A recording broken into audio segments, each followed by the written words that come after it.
Assalamualaikum warahmatullahi wabarakatuh.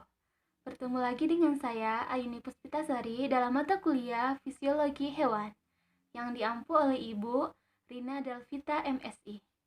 Kali ini kita akan membahas tentang respirasi.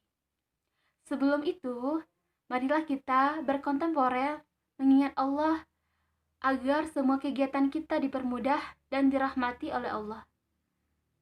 Al-Fatihah dan beristighfar dimulai. Bismillahirrahmanirrahim. Alhamdulillahirrahmanirrahim. Ar-Rahmanirrahim. Maliki yaumiddin. Iyyaka na'budu wa iyyaka nasta'in. Ihdinas siratal mustaqim.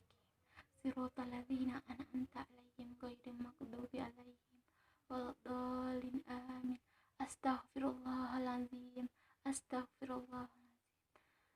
Astaghfirullahaladzim. Astaghfirullahaladzim. Astaghfirullahaladzim. Astagfirullah. Astagfirullah.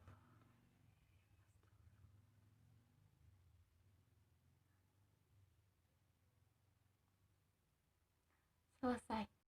Baiklah, pertanyaan pertama yaitu tentang Asmaul Husna yang berkaitan tentang gambar respirasi pada serangga. Di sini dapat kita lihat bahwasanya ada banyak sekali Asmaul Husna yang dapat kita ambil dari sini, yaitu diantaranya yang pertama Ar-Rahman dan Ar-Rahim, Maha Pengasih dan Maha Penyayangnya Allah terhadap penciptaannya, yaitu dapat kita lihat bahwasanya Allah menciptakan makhluknya dan menyayangi makhluknya, di mana Allah menciptakan makhluknya sesuai dengan apa yang dapat diproses atau dilakukan agar makhluknya tersebut dapat mempertahankan hidupnya. Hal ini dapat kita lihat bagaimana proses dari respirasi pada belalang, yaitu pada belalang merupakan tingkat organisasi invertebrata, yaitu tingkat organisasinya dapat dikatakan lebih rendah. Karena inilah Allah menciptakan sangat sederhananya proses respirasi terjadi, yaitu proses respirasi pada belalang ini dapat kita lihat bahwasanya tidak menggunakan paru-paru, tapi difusi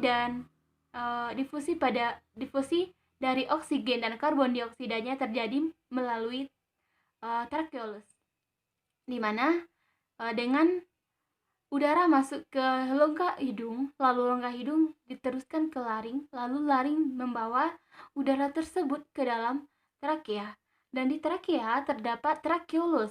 Di tracheoluslah proses difusi terjadi, atau proses pertukaran oksigen dan karbon dioksida dari konsentrasi tinggi ke konsentrasi rendah, di mana dapat kita ambil pelajaran bahwasanya Allah menciptakan makhluk hidup dengan proses yang sederhana, ketika organisasinya pun sederhana.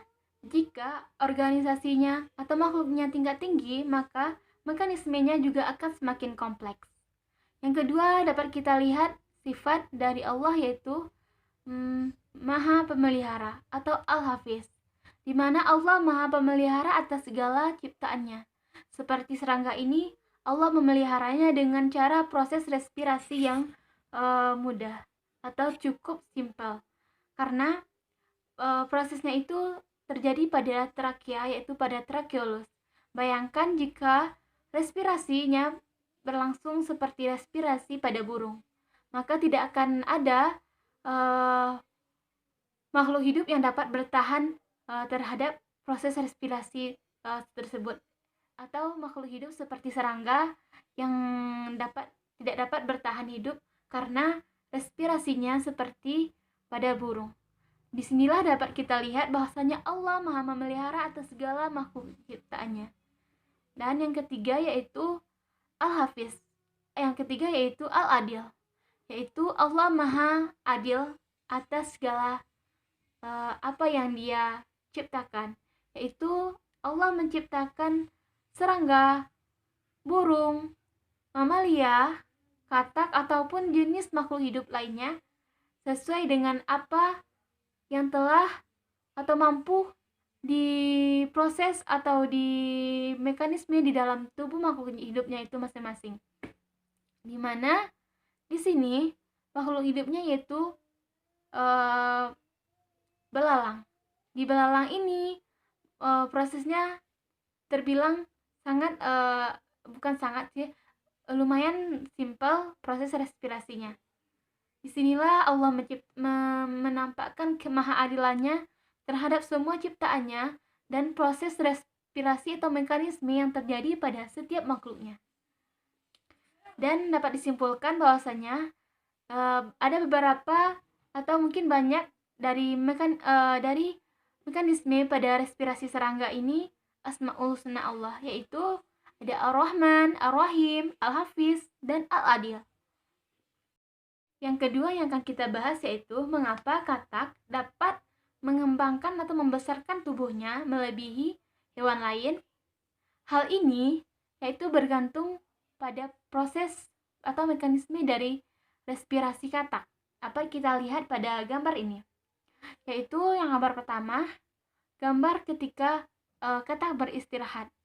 Yang kedua, udara masuk ke dalam rongga hidung atau nostril, lalu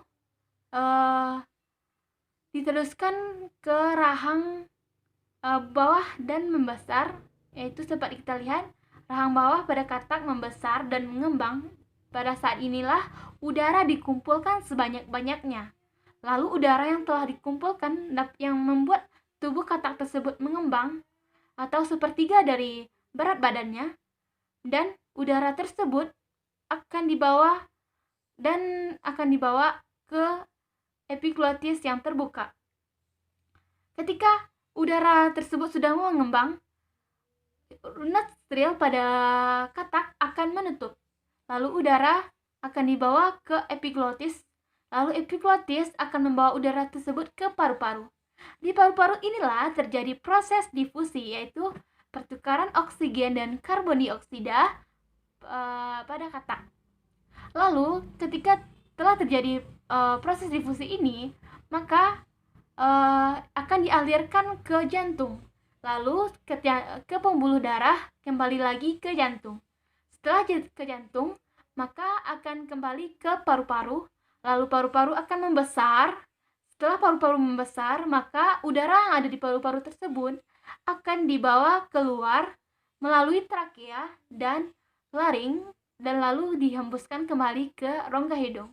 Hal inilah yang menyebabkan mengapa tubuh katak dapat membesar sepertiga dari berat badannya. Baiklah, sekian dulu pembahasan kita tentang Asmaul Husna pada respirasi serangga dan proses respirasi pada katak. Mohon maaf jika masih ada yang kurang. Saya sudahi dengan billahi taufiq wal hidayah. Wassalamualaikum warahmatullahi wabarakatuh.